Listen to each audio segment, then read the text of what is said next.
And so, Okay. yeah, to come back to your question, because I realized I haven't actually answered it.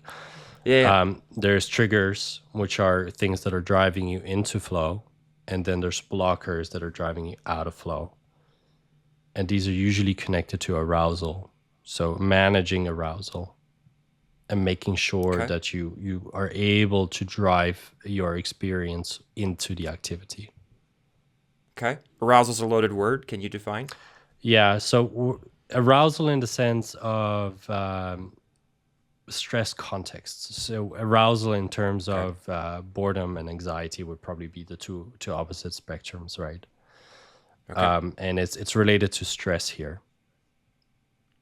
And so you have too much stress gives you anxiety, too little stress Mm-hmm. gives you boredom. Mm-hmm. And before we go on, we probably need to define stress or redefine stress, because a lot of people have Okay. a negative relationship to the word.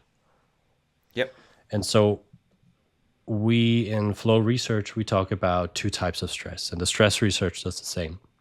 We're talking about eustress, which is positive, and then we're talking about distress, and the distress is the negative stress. It's beyond your current capabilities in a way, right?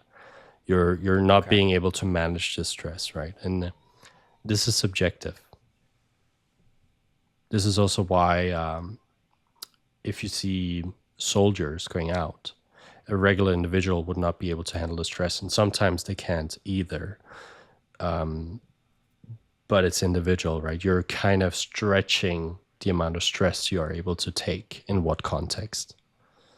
Okay. And so for one person, a conversation can be highly stressful, where for another, it's not.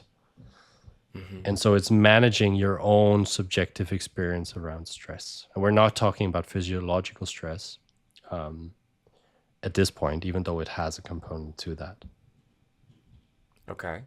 Now, relate that back to triggers and blockers of flow states. Yeah, so triggers are driving you into an optimal state of arousal where you're somewhere in between not being bored, not being Mm-hmm. anxious.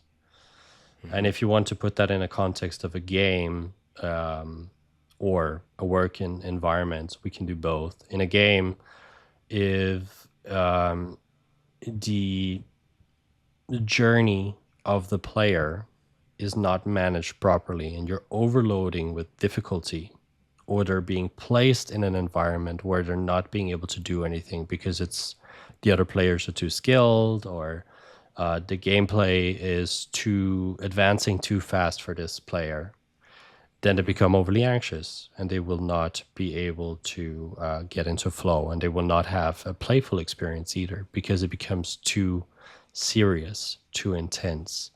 They get aroused in a negative way. So they're basically hitting that Yeah, negative anxiety level. exactly. And if your progression in a game, for example, is not matching the player's capabilities, then they become bored and they're not likely to continue playing. Okay. And so you want to manage the amount of arousal that goes with this. And I think the future of games will probably have something where the player is getting measured along the way. And then it gets adapted in gameplay. And sometimes they might be progressing and learning the gameplay faster and mastering the game faster. And sometimes they're not.